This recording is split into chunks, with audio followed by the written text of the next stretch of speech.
episódio do podcast da versão estendida do Observatório das Origens.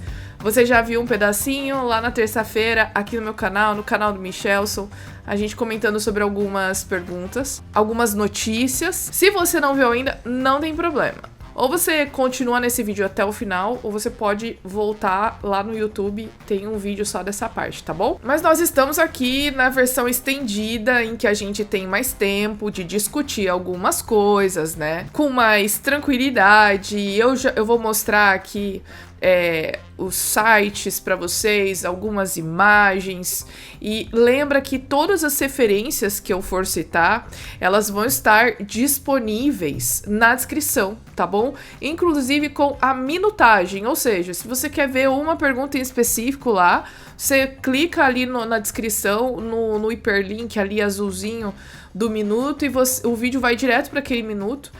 Você pode ver uma parte agora, uma parte depois, enfim, tá? Você não precisa ver tudo de uma vez, então o vídeo vai ficar no YouTube e você pode ver quando quiser, terminar quando quiser, compartilhar com os amigos.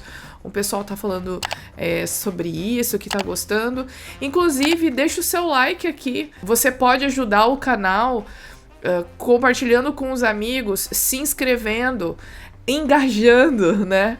Quanto mais você interage, mais você mostra pro YouTube que esse conteúdo é relevante, e aí ele vai indicar para outras pessoas que têm um gosto semelhante, tá bom? E isso é bem bacana, então não deixe de compartilhar com os amigos, de curtir, de se inscrever, tá bom? Agora, né, eu vou sempre ler para vocês alguns comentários que o pessoal deixa durante a semana nos vídeos do canal, tá bom? Não apenas aí nos vídeos desses que a gente posta, mas também no conteúdo do canal geral e coisas que eu acho que são oportunas pra gente falar aqui, que puxa outros assuntos, tá?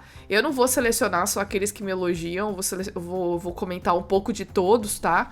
E aí a gente vai conversando. Então essa primeira parte a gente vai fazer isso. Eu queria mostrar pra vocês a tela aqui. Vocês estão vendo os comentários aqui do canal. Eu não respondi esses comentários. O plano é fazer isso nos próximos dias, tá bom? O Marcelo da Silva 319, eu tô citando o nome porque deixou o nome público aqui, tá bom, gente? Deixou um vídeo, é um vídeo que eu fiz uma série de uma semana no ano passado, no Sábado da Criação, e aí viemos do macaco, é uma pergunta provocativa, eu não estava afirmando que nós viemos do macaco, e aí o Marcelo, o título do vídeo já demonstra que a pessoa não sabe nada de evolução. Marcelo, eu acho que interpretação de texto é importante, então veja que é uma pergunta, eu não estou afirmando. E é interessante você ver o vídeo, porque no vídeo eu falo justamente que essa afirmação é errada, tá bom? Não é isso que a evolução defende, tá? Eu não vou dizer que eu não sei nada de evolução, eu acho que por ser bióloga eu sei só um pouquinho, né? Até porque eu dou aula sobre isso. Eu não tenho mestrado e doutorado na área de evolução ou de paleontologia. Eu trabalho com divulgação de ciência, especialmente divulgação de ciência com a cosmovisão criacionista. Portanto, eu estudo bastante, eu dedico bastante tempo em estudar os assuntos para falar para vocês. Eu não chego aqui do nada e vou gravar um vídeo sem ter estudado antes. Inclusive, eu tenho aqui, ó, esse livro, tá? Introdução à Genética. Esse livro, Introdução à Genética, é um livro que fica aqui do meu lado, junto com esse livro aqui, ó. Evolução, Mark Ridley. Esses livros aqui eu usei na minha graduação. Pasme, eu fiz uma graduação numa universidade cristã adventista. Tive aula de genética e evolução, olha só que louco, né? Pois é, gente, eu tenho que estudar, tá bom? Então, assim, eu não sou aquelas bitoladas aí que só fica falando de Bíblia, não.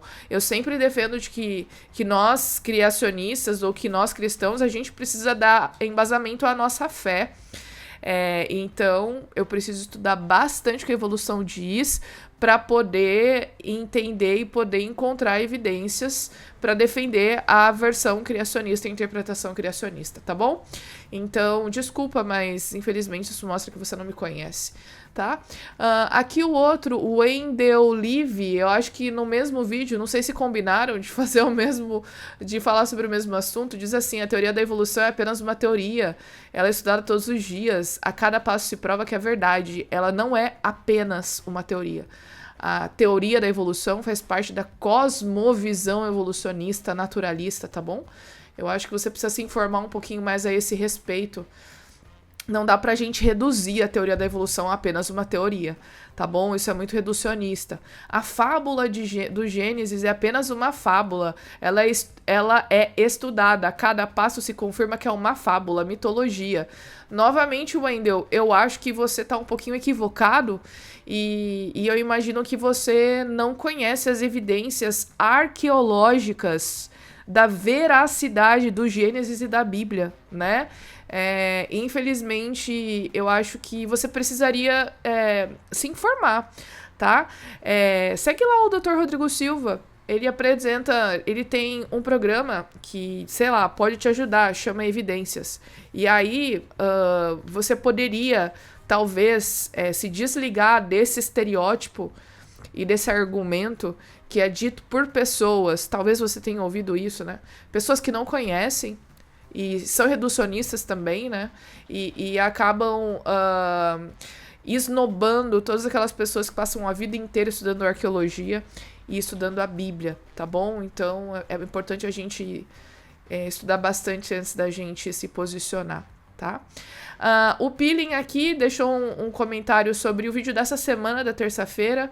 Muito bom, aprendo muito sobre os aspectos e pressupostos da teoria da evolução, sempre de forma equilibrada e sem necessidade de tratar essa teoria como fato indubitável. Eu acho que será bem legal trazer um paleontólogo para agregar conhecimento. Muito obrigado, Mauro Michelson, por fazer um trabalho tão importante. Peeling, olha, eu não tinha visto seu comentário, mas neste programa teremos um paleontólogo, tá bom? Eu convidei o meu amigo Danilo Oliveira, ele tem mestrado em paleobiologia, paleontologia também, e aí ele vai falar pra gente sobre uma notícia bem interessante, tá bom? Então fica até o final pra você dar uma olhadinha e conhecer um pouco mais aí da paleontologia com especialista, né? Como eu disse, gente, eu estudo bastante, tá? O meu trabalho aqui é pegar essas notícias e transformar esse conteúdo de uma forma que vocês consigam entender, tá? Isso é divulgação de ciência. Então, muitas vezes eu preciso simplificar as coisas, porque tem pessoas que não têm um nível universitário, tem pessoas que não têm nem mesmo nível médio, mas se interessam por assunto. Como é que eu vou conseguir atingir essas pessoas, né? Então, é importante a gente tornar a mensagem palatável para todo mundo. O Caio, ótimo, Deus abençoe vocês, obrigada, Caio. A Arlete deixou muitos comentários, eu vou ler algumas partes, tá? Depois, Arlete, eu vou te responder direitinho. Ela fala aqui, essa questão dos supostos hominídeos ainda precisa ser melhor elucidada, com certeza.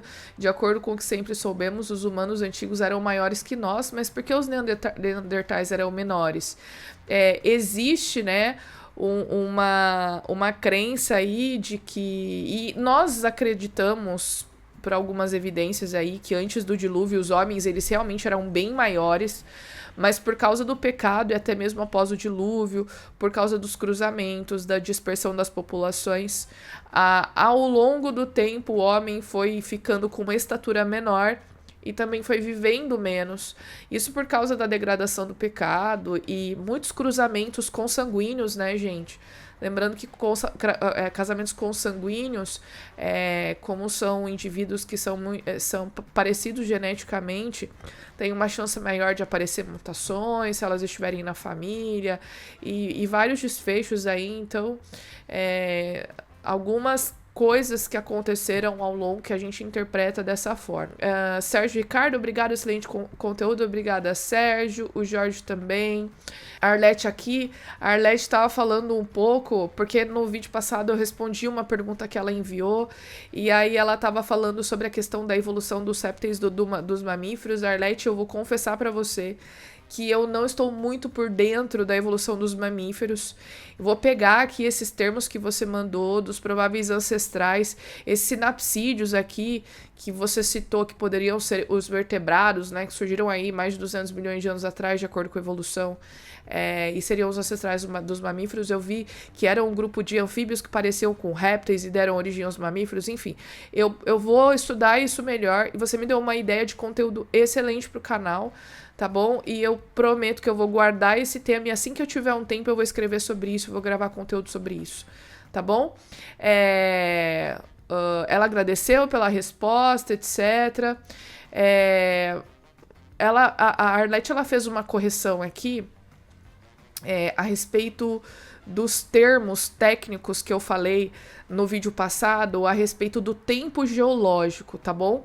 Ela falou assim: apesar de uns poucos erros pontuais, possui um nível de conhecimento muito bom. Obrigada, né? Eu acho que como bióloga é o mínimo que eu posso ter e eu posso fazer. Senti um pouco mais de falta de mais retórica incisiva em cima da evolução. Deixa eu falar uma coisa aqui pra vocês, né?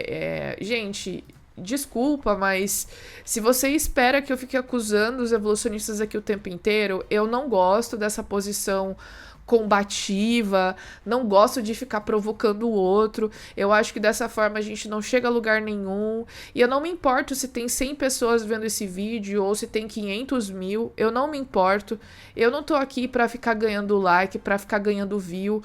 Eu fico pedindo para vocês se inscreverem e para vocês comentarem, pra gente atingir mais pessoas, não é porque eu quero ficar famosa, mas é que eu acredito que esse assunto que a gente fala aqui precisa ser mostrado para outras pessoas precisam conhecer. Isso aqui que eu faço, gente, é o ministério, sabe?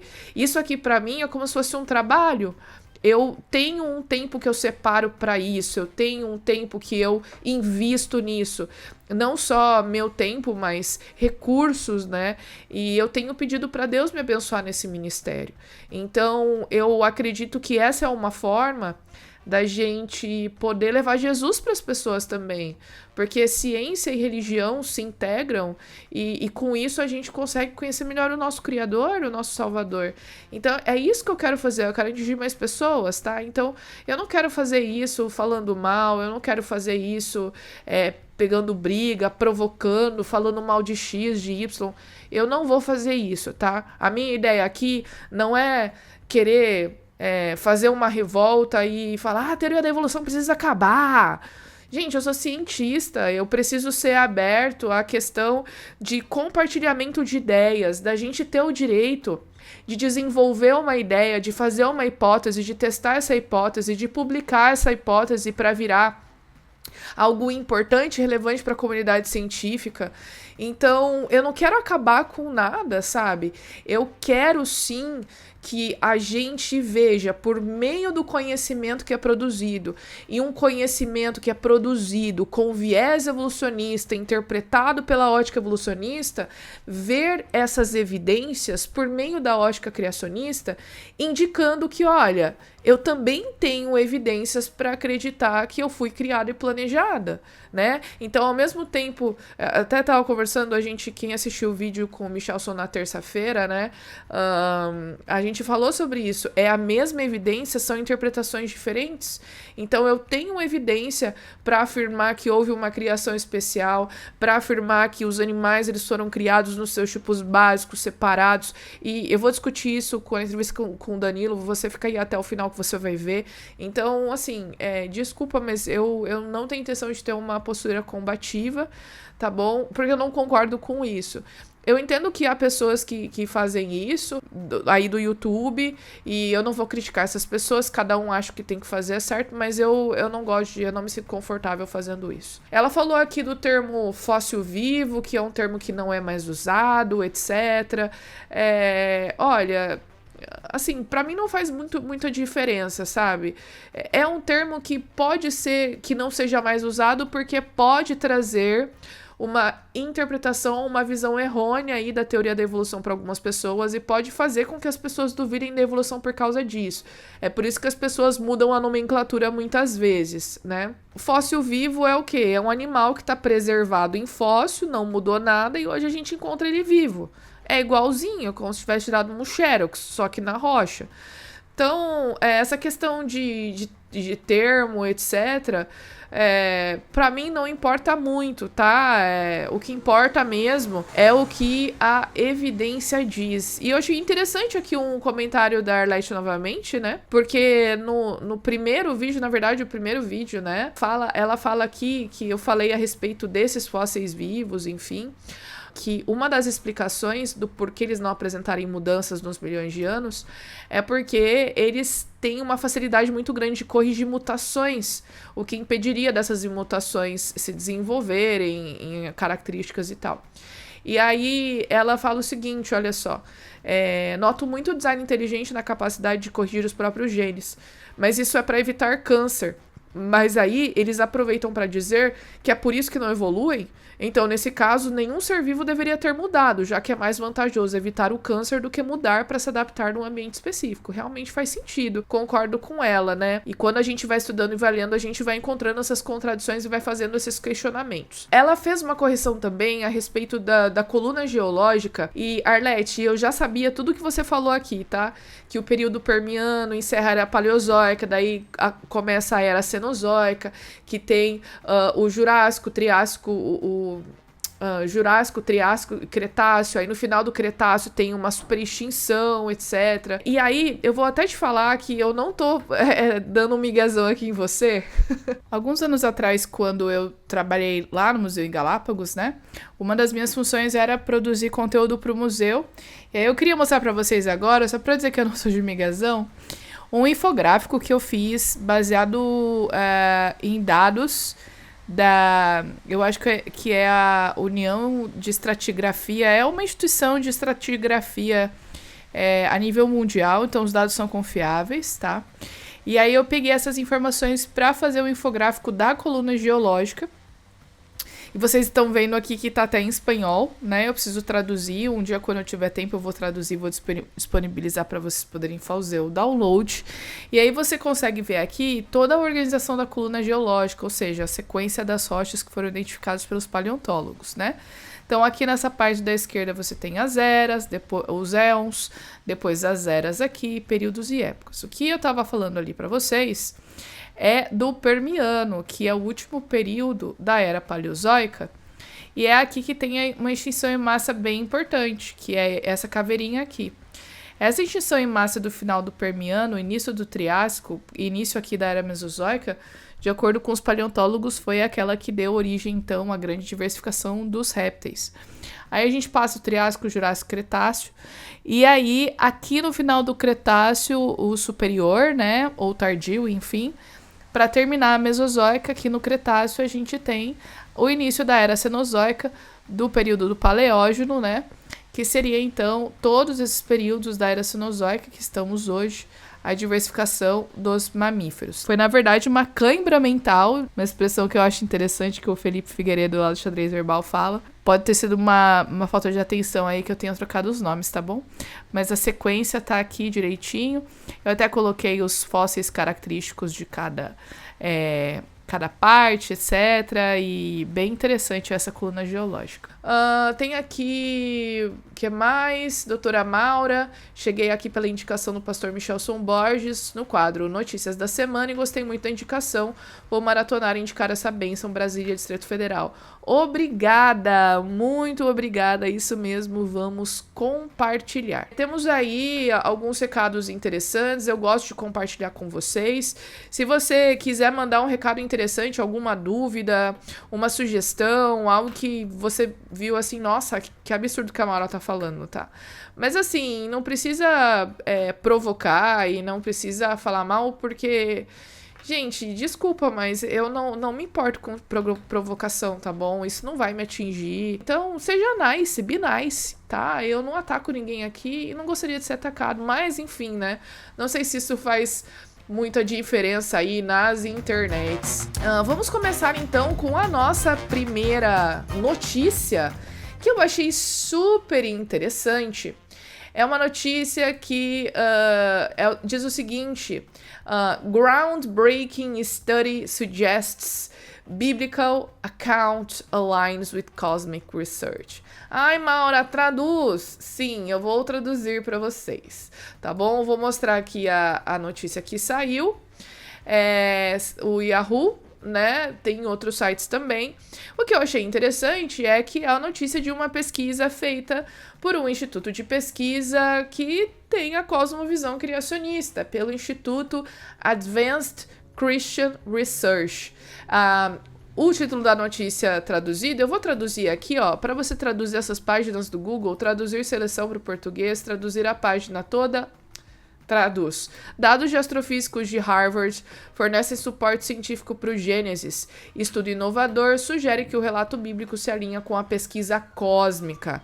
Gente, ó, não sei se eu tô mexendo com o vespeiro, mas quando a gente fala de Gênesis e origem do universo, tem pessoas que são da Terra Jovem, que acreditam que Deus criou tudo no primeiro dia da criação, e tem pessoas que acreditam que Deus criou o universo e os planetas em um momento, e passado um certo tempo, ele veio até aqui, o nosso planeta, o sistema solar, e falou assim, gente, vamos criar a Terra? Vamos criar, vamos formar a Terra, né? Vamos formar a Terra, vamos criar um ambiente para que a gente possa colocar seres vivos, fazer aquele lugar fervilhar de vida. E foi isso que ele fez, tá? O que eu achei interessante foi que essa pesquisa foi produzida por um cientista chamado David Edward, do Instituto de Pesquisa Cristã Avançada, tá? O nome da pesquisa aqui é From the Local Bubble to the Genesis Habitation Zone, Bridging Biblical to Creationism and Contemporary Physics. Basicamente, o objetivo do trabalho é o seguinte, olha, a gente tem encontrado evidências no nosso sistema solar, no nosso universo, que podem dar subsídios para a gente criar algumas hipóteses com base no relato bíblico e confirmar, de certa forma, o relato bíblico, tá bom? Então, o que o David Edward, ele falou? Ele falou o seguinte, que existe um local aqui do nosso universo, e aqui o Rafael Christ, meu amigo cosmólogo aí, doutor em cosmologia pela USP, vou ver se eu chamo ele na semana que vem para falar melhor sobre isso, tá bom? Porque aqui, gente, eu li o artigo e eu vou passar para vocês o que está na notícia e depois eu li o resumo do artigo e eu vou passar para vocês o que eu li. E depois eu vou conversar com o Rafael e se ele quiser participar aqui, se ele puder, né? Se ele tiver tempo, aí ele vem na semana que vem. Então, essa bolha local, o que é essa bolha local? Seria uma região no nosso universo onde está localizado o nosso sistema solar. Ela fica situada no braço de Órion da Via Láctea e estima-se que pelo menos 300 anos-luz de diâmetro, ela tenha 300 anos-luz de diâmetro, 0,05 átomos por centímetro cúbico, isso aqui seria mais ou menos a densidade da quantidade de gases desse local, tá bom? O que os astrônomos dizem? Eles dizem que astrofísicos, né? Eles dizem que essa bolha local é o resultado da explosão de uma supernova, em que ela teria explodido mais ou menos entre 2 a 4 milhões de anos atrás. Dá mais alguns detalhes aqui que eu acho que não é importante, mas eu queria mostrar uma imagem para vocês aqui, tá vendo? Esse aqui é essa local bubble, que é essa região onde tem essa concentração de gases. Aqui tá o nosso Sol, aqui tá Antares, tá bom? Beta Canis Majoris são as estrelas aqui, para vocês verem a localização, essa região que o artigo ele tá se referindo. Então, o que eles dizem? Eles dizem o seguinte, olha, o artigo ele analisa, ele faz alguns paralelos entre a descrição do firmamento no Gênesis e a estrutura e formação dessa bolha local. E esse artigo sugere que existe uma convergência entre a compreensão científica contemporânea e alguns insights teológicos que a gente pode tirar do livro de Gênesis. E isso acaba desafiando algumas interpretações tradicionais desses textos bíblicos. Ou seja, seria uma forma da gente pegar os dados científicos e casar esses dados científicos com o que está na Bíblia. Então, o documento, o artigo, eu vou colocar aqui para vocês. O artigo, eu tenho ele em PDF, tá? Eu vou colocar essas notícias aqui do Yahoo para vocês poderem ver direitinho. Então ele diz o seguinte, que existe uma sugestão nesse documento que a descrição bíblica do haja luz pode estar relacionado a supernovas que deram origem a essa bolha local que eu mostrei para vocês agora há pouco, e fornece um contexto para a interpretação do texto bíblico à luz dos avanços científicos.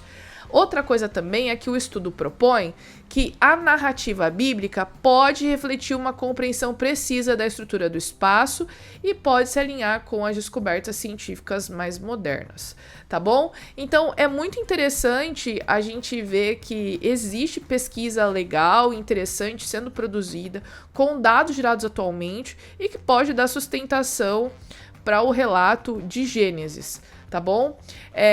Então, detalhes desse artigo, quem tiver interessado, de repente quem for da área, pode dar uma lida, se quiser mandar um feedback aqui, um retorno, ó, Maura, ali, interessante, fala isso, isso e isso, que é bem legal pra gente, tá? Essa área é uma área bem interessante da astronomia, astrofísica, cosmologia, então, é bem legal. Outra coisa interessante que o artigo ele acaba falando, né? Ele fala o seguinte, ó.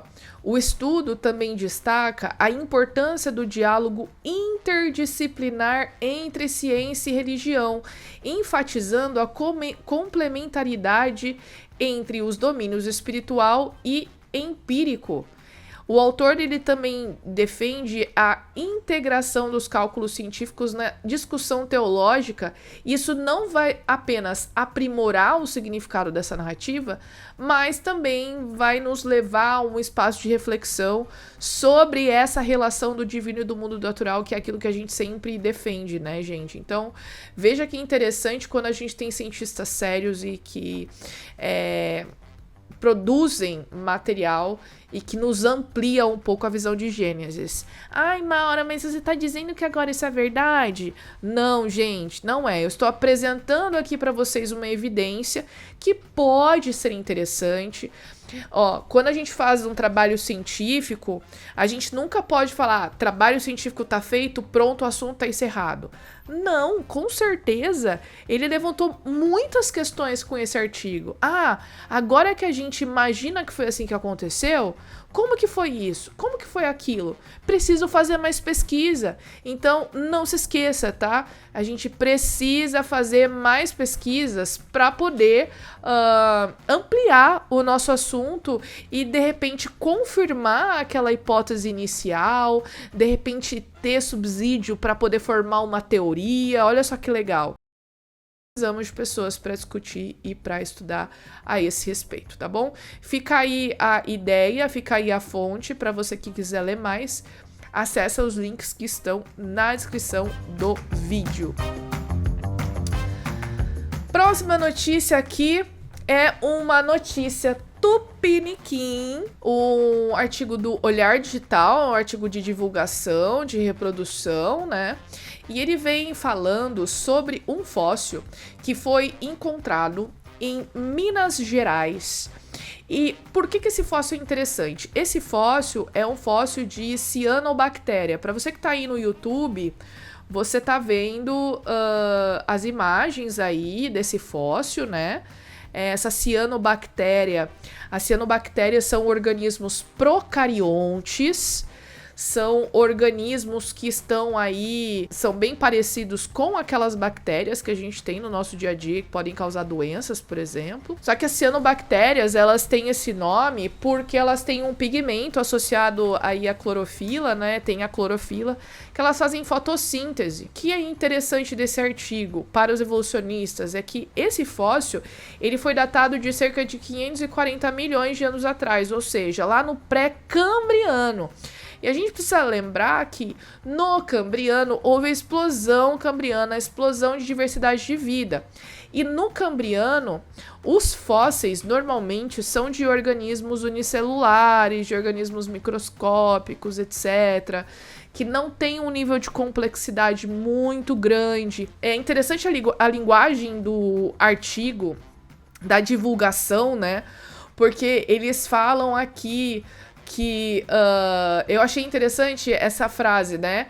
Descobertas como essas validam a teoria de Charles Darwin de que a vida na Terra é muito mais antiga do que sugeriria a literatura científica do século XX. Gente, desculpa, mas a descoberta de um fóssil em Minas Gerais, no pré-cambriano, que teria, de acordo com a datação aí convencional, 540 milhões de anos, dizer que isso valida a teoria de Charles Darwin, desculpa. Isso é pegar bastante pesado. Aí eu fiquei, né? Mas, gente, como que esse fóssil valida a teoria da evolução de Darwin? O que mais que ele traz?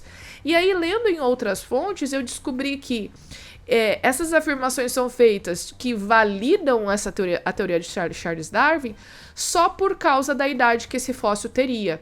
Né? E é o primeiro fóssil do tipo que é encontrado no Brasil numa formação chamada de Sete Lagoas em Minas Gerais. Essa formação ela abrange ali alguns estados como Goiás, Distrito Federal, Bahia. É bem interessante. Olha só, o tamanho desse fóssil, vou trazer mais informações aqui para vocês. O tamanho desse fóssil seria de 10 micrômetros.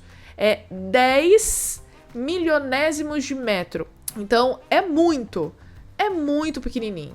E para eles verem essas imagens que eu mostrei para vocês, eu vou voltar aqui novamente, eles tiveram que usar um microscópio eletrônico. Gente, microscópio eletrônico é um microscópio super potente, que é bem mais potente do que aqueles de mesa que a gente tem no laboratório, por exemplo, quando a gente vai estudar, né? E ele foi encontrado, então, no município de Januária, em Minas Gerais. Essa espécie é nova, foi a primeira vez que ela foi descrita, justamente por todas essas coisas que eu discuti aqui com vocês. Ela coloca, então, o Brasil no cenário, de acordo com a notícia, né? No cenário dos estudos sobre a origem da vida. Novamente, na minha visão, na minha percepção, dizer que esse fóssil valida a teoria da evolução de Darwin, valida a origem da vida, porque ele é encontrado lá no pré-cambriano há 542 milhões de anos atrás, é bem forçado. Tá bom? É bem forçado, até porque toda essa questão da origem da vida, essas pesquisas, gente, é um assunto super sensível para a teoria da evolução, porque é muito difícil para os evolucionistas tentarem demonstrar como a vida surgiu, tá? Então, é uma seara que é bem complicada, é uma das áreas mais difíceis da teoria da evolução para tentar explicar. Normalmente as pessoas apresentam isso como sendo um fato, mas não é. Tá? Tem um cientista, ele é químico orgânico sintético, ele produz materiais, né? O nome dele é James Tour. Eu recomendo que você busque o canal dele, porque ele basicamente só fala disso, de origem da vida e da impossibilidade da origem da vida espontânea.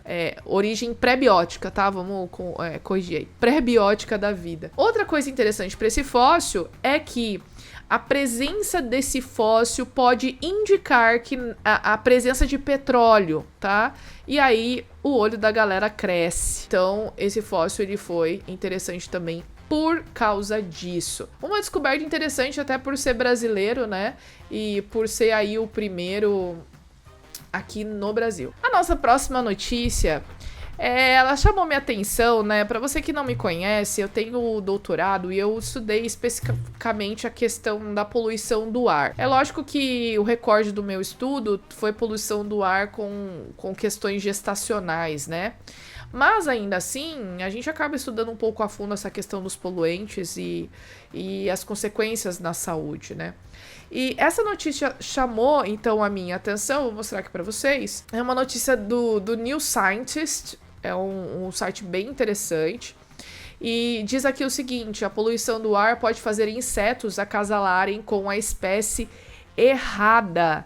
Eu acho legal trazer essa notícia porque, veja, né, nós como cristãos, a gente tem a ideia de que Deus nos colocou aqui com a missão de preservar o nosso planeta, de cuidar do nosso planeta. Só que, infelizmente, as coisas estão se encaminhando num ritmo muito complicado para preservação e sustentabilidade, né? E a presença humana, a exploração dos recursos, a queima de combustíveis, o consumismo tem produzido uma grande quantidade de gases de resíduos e tem afetado a vida natural, tem afetado a natureza, a vida natural, a vida já é natural, né? Mas tem afetado a natureza, tem afetado os animais, tem afetado o meio ambiente. E nós, como mordomos desse planeta, nós temos a função de cuidar, nós temos o dever de cuidar, de guardar. E muitas vezes eu sinto que às vezes a gente aqui, nós, na nossa vida, nossa casa, no nosso lugar, a gente muitas vezes tem deixado passar algumas coisas. Consumindo muitos produtos que vêm com muitas embalagens, muito plástico. Inclusive, sobre esse assunto, eu recomendo que você ouça o último episódio que saiu do podcast dos cientistas adventistas, onde 2 especialistas da área ambiental, elas discutem essa relação do cristão com o meio ambiente, e elas comentam a respeito do impacto do homem no meio ambiente, especialmente a questão de plástico, como esses resíduos, como o impacto ambiental tem afetado espécies como os anfíbios, né? A doutora Débora Praciano estava ali falando sobre essa questão dos anfíbios, que é a área dela de estudo e tal. São animais que são bioindicadores ambientais, são bem sensíveis às mudanças ambientais. Muitas espécies estão com risco, estão ameaçadas, né? Então, a gente precisa tomar cuidado com o nosso impacto aqui. Por mais que nós entendamos que a única esperança do nosso planeta de ter uma solução para esse problema climático, essa coisa toda, é Jesus voltando para trazer um novo céu e uma nova terra, a gente precisa entender que a gente precisa cuidar enquanto nós estamos aqui, né? Venhamos e convenhamos, a gente tem um dever, temos uma obrigação. Então é muito importante a gente falar dessas questões ambientais aqui também. Essa notícia traz um artigo, uma pesquisa bem interessante que foi feito, especialmente com gás ozônio. O gás ozônio, ele é um gás que aqui onde nós estamos, né, ele acaba sendo formado por reações químicas entre outros gases que são liberados pela queima de combustíveis fósseis na atmosfera. Quando a gente estuda os poluentes, a gente tem os poluentes, tem os primários, tem os secundários, né? Os primários são aqueles que são eliminados direto da fonte de emissão. Então, quando você liga o carro e sai no escapamento do carro a fumaça, está saindo monóxido de carbono, dióxido de enxofre, diesel, por exemplo, enfim, todos esses gases, esses são primários. Agora, quando chega na atmosfera e esses gases reagem para formar outros, isso acaba formando os poluentes que têm um caráter secundário, né? O ozônio é muito importante para nós. Quando ele está lá nas camadas da estratosfera, lá em cima, é essencial para filtrar a radiação ultravioleta e para nos proteger dessa radiação que é super cancerígena. Mas aqui embaixo ele faz mal para nós. Então, o que esses cientistas na pesquisa eles avaliaram? Eles avaliaram o comportamento de algumas espécies de moscas e como elas iriam se comportar numa concentração elevada desses ozônios, desse gás ozônio, né?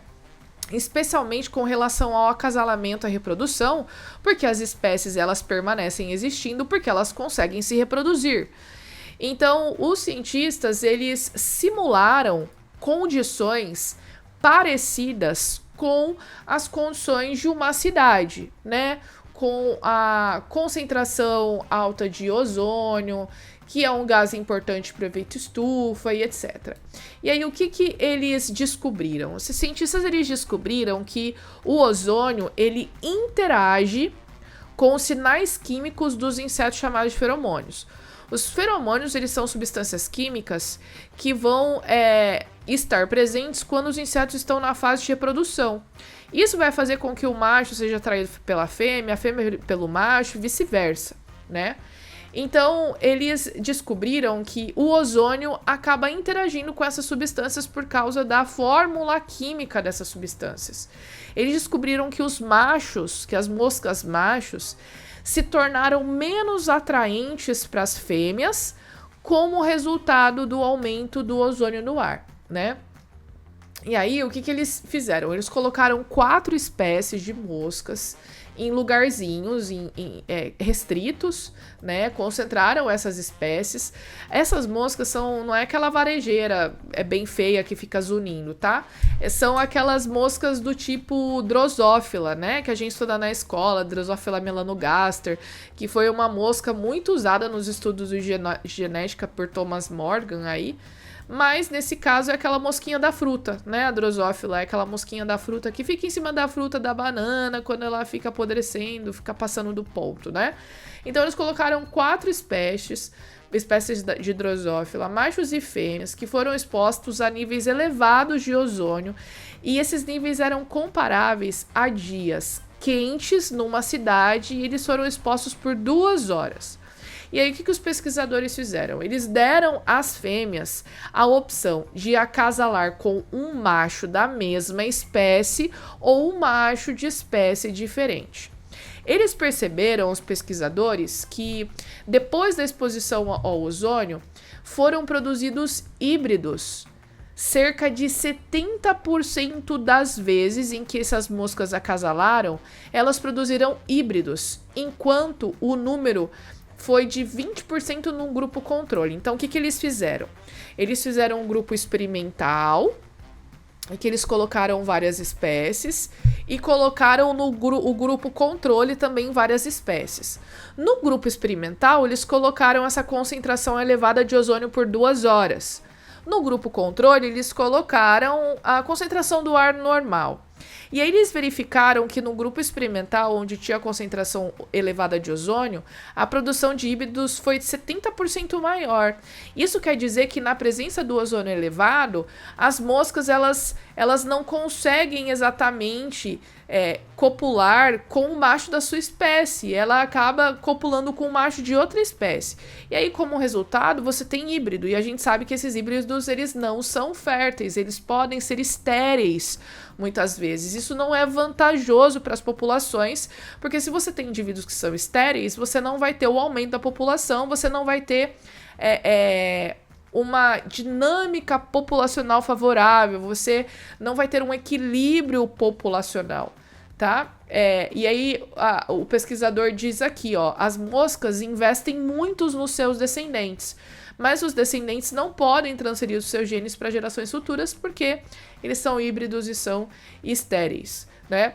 Então, o que eles concluíram desse estudo? Que os níveis de ozônio na superfície poderiam aumentar o declínio devastador dos insetos em todo o mundo. E a gente sabe que muitos desses insetos, além das moscas, né, mas muitos desses insetos, eles são muito importantes, inclusive, para a polinização. E se você chega numa população em que esses insetos não conseguem se reproduzir, fica complicado, porque a gente vai ter uma consequência com outras espécies também, tá? Ele diz aqui, ó, existem mais de 1.500 feromônios de insetos que foram descritos quimicamente até o momento e 90% deles têm ligações duplas carbono-carbono. E essas ligações são destruídas pelo ozônio. E se você destrói essas ligações, você vai quebrar a molécula e as moscas vão ter dificuldade em se encontrar para se acasalar. E aí elas vão pegar um macho de outra espécie. Então, veja que é um estudo bem interessante, né? Tem aí questões evolutivas também, por causa dessa questão da reprodução, mesma espécie diferente, ser estéreo e tal. Mas veja a importância da gente poder cuidar do nosso meio ambiente, porque isso está afetando de uma forma negativa o mundo natural, tá bom? Então, é bem importante a gente ficar atento a essas questões. E, gente, isso aqui é só um aspecto desse estudo, né? Imagina se a gente pudesse ver todos os recortes. A gente tá vendo aqui na questão da reprodução das moscas. Imagina todas as milhares de espécies que existem. Imagina a dependência que nós temos do meio ambiente, como isso pode ser afetado de alguma forma, né? Então a gente precisa tomar bastante cuidado. É uma notícia bem interessante que eu quis trazer aqui para vocês.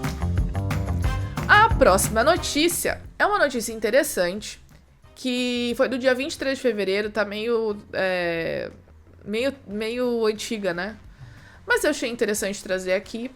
que diz assim o título da Scientific American: This treasured fossil turns out to be a forgery. É um fóssil que foi encontrado algumas décadas atrás, que era um fóssil valioso, né? Diz aí, this treasured fossil, esse fóssil valioso. Turns out, acaba por ser um fake, acaba por ser falso.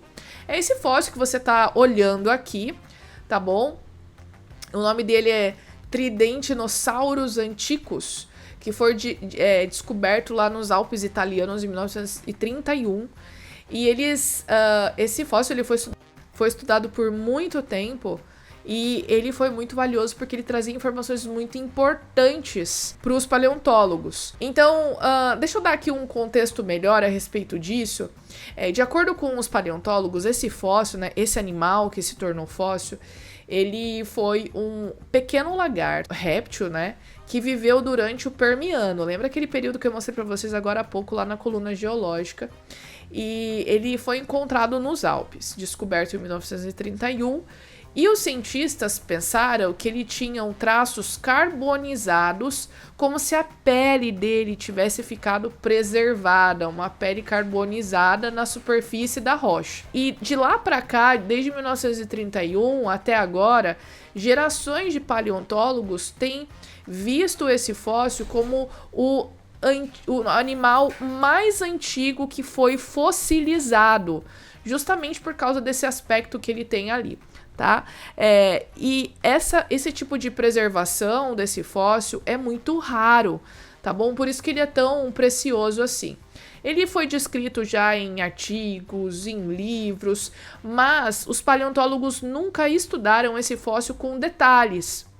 E agora, um grupo de especialistas decidiu usar métodos mais recentes e mais acurados, né, cientificamente falando, com tecnologia que vem sendo aperfeiçoada nos últimos anos. E eles descobriram que, na verdade, toda essa parte preta que vocês estão vendo ali na imagem é falsa. É isso mesmo, é falsa. Eles achavam que era essa pele, né, a impressão da pele do animal, só que eles usaram uma metodologia que faz uma fotografia ultravioleta. E aí isso revelou que, na verdade, essa parte preta que vocês estão vendo aí é uma tinta.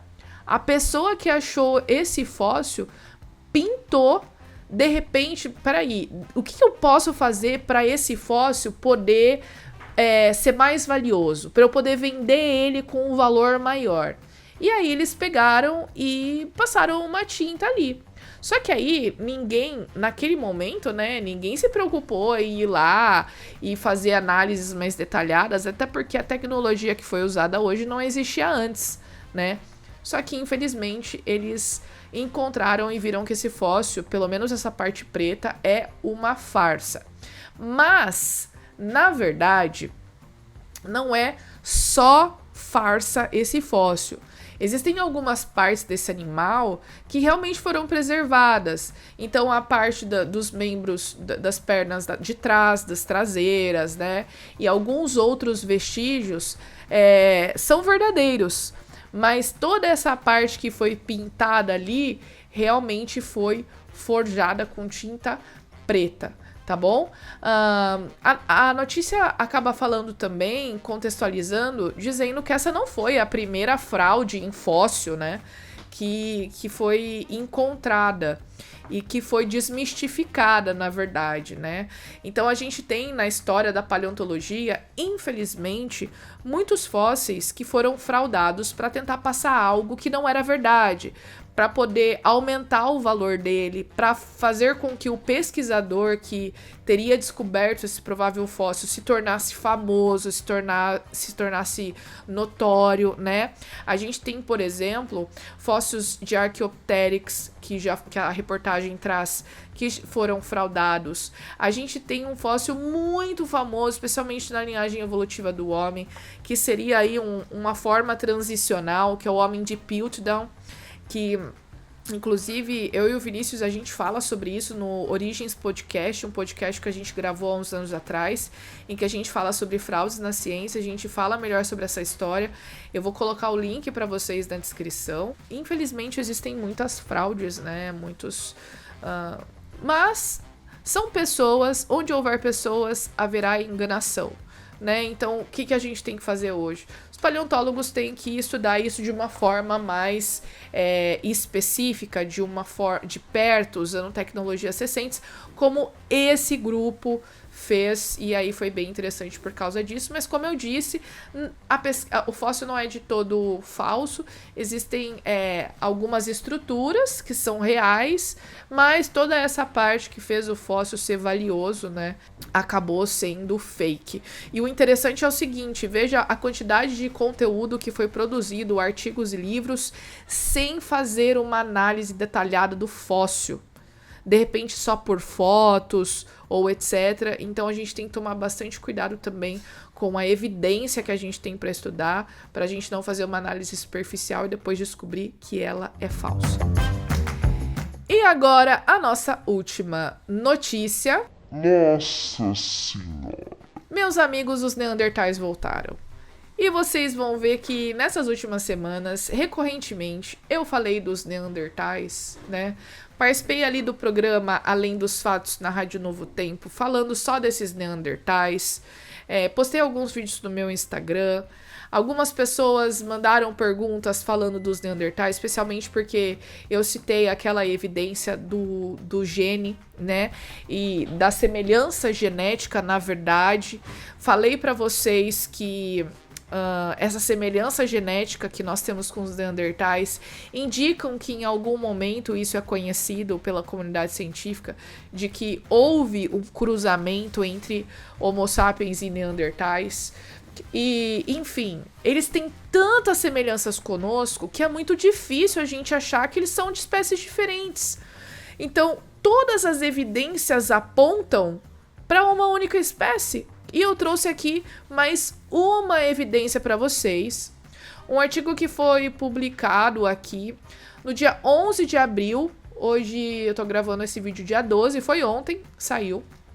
De um artigo que foi publicado no Journal of Archaeological Method and Theory, no jornal de método e teoria de arqueologia. E foi feita por uma pesquisadora, Amélie Valleran, eu não sei se é assim que fala, porque é francês, é da Universidade de Montreal, no Canadá. E o que ela fez? Ela analisou alguns lugares na Itália, onde foram encontrados vestígios desses Neandertais. E aí, eu vou mostrar para vocês aqui. Aqui tá o sítio arqueológico, tá bom? Onde foram analisados aí esses restos, certo? E aí o que eles viram? Eles viram que eles analisaram esse site, né? Esse site que eu tô falando é o lugar onde eles encontraram esses Neandertais. Eles analisaram esse lugar com um outro lugar onde eles encontraram vestígios de Homo sapiens. Esse lugar na Itália é muito próximo ali, se eu não me engano, à fronteira com a Alemanha, tá bom? Depois eu vou confirmar aqui para vocês. Então eles analisaram essa região onde foram encontrados os Neandertais e outro lugar onde tinha, muito próximo, vestígios de humanos. E comparando esses dois lugares, eles viram que os Neandertais e os humanos modernos organizavam o seu lugar de vivência, sua casa, seus quartos. Eles organizavam esses lugares de maneira muito similar, de que eles viviam de forma muito parecida, né? E aí a pesquisadora diz o seguinte, eu vou falar quotes dela aqui, tá? Citações dela, depois você pode ver ali na notícia que vai estar na descrição. Assim como os Homo sapiens, os Neandertais organizavam o seu espaço de vivência de uma forma, de uma estrutura, e de acordo com as suas diferentes tarefas que tinham o lugar, de acordo com as necessidades. Eu tô aqui traduzindo do inglês, tá? Então, o que ela fala aqui? Ela fala aqui que o lugar que esses Neandertais organizavam era de acordo com a necessidade deles e com as atividades que eles desempenhavam. Então, existia uma lógica nessa organização, né?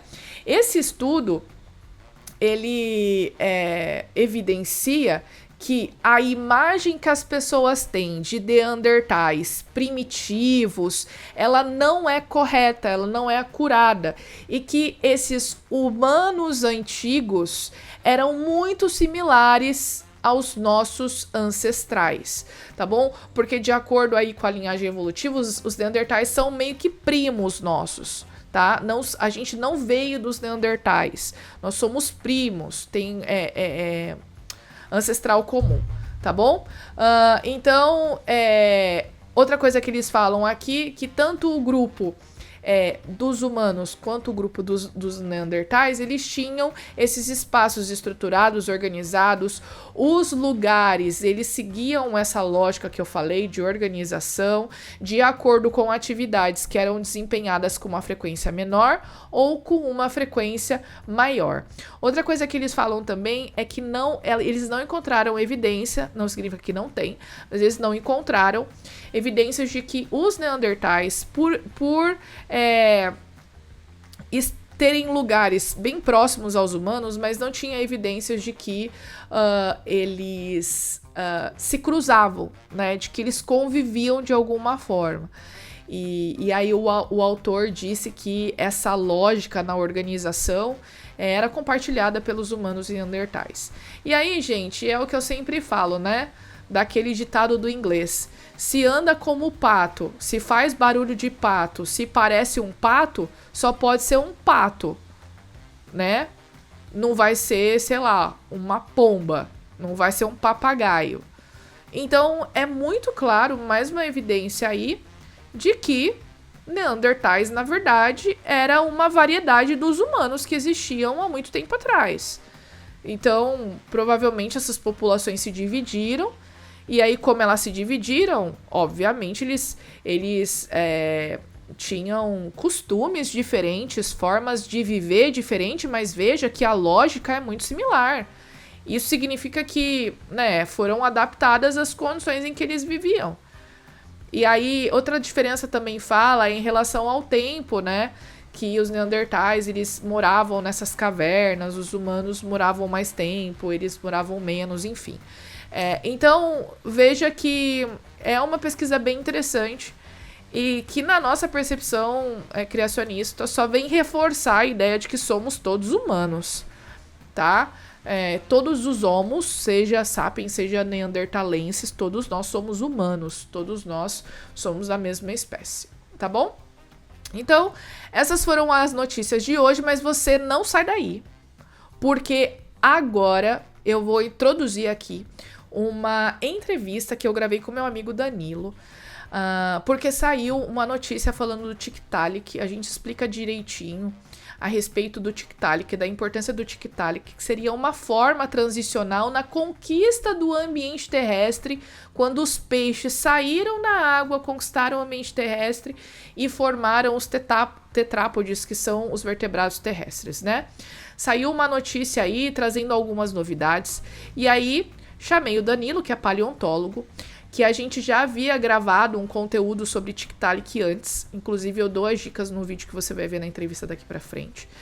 E aí o Danilo explica melhor o que seria essas novidades que foram achadas e se isso apresenta alguma evolução, né, no sentido de aperfeiçoamento da narrativa dessa forma transicional que seria o Tiktaalik, se confirma mais ou se não confirma, tá bom?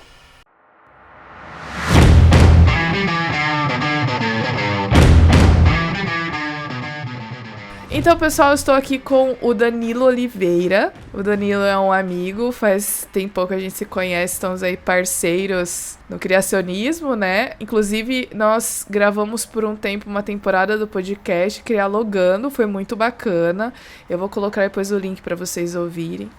E eu chamei o Danilo aqui pra gente falar, porque, primeiro, o Danilo é paleontólogo, né? Ele é formado em biologia também, tem mestrado em paleontologia e tal. Vou pedir pra ele falar um pouquinho dele. E eu chamei ele aqui porque essa é uma notícia muito interessante e eu sempre falo aqui com vocês sobre as formas transicionais, que o pessoal chama de elo perdido e tal. E saiu uma notícia esses últimos dias falando sobre uma dessas prováveis formas transicionais, né? Que foi o Tiktaalik. Mas antes disso, Danilo, muito bem-vindo aqui pro canal, né? E fala aí um pouquinho de você pro pessoal que não te conhece direito, tua formação, o que você faz. Maura, muito obrigado pelo convite, fico muito feliz. Como ela falou, a gente já se conhece há um tempo, já trabalhamos juntos em alguns projetos, e então é muito legal a gente estar conversando aqui, e até relembrando de alguns desses momentos, né, esse estilo de gravação e tudo mais que a gente fazia também.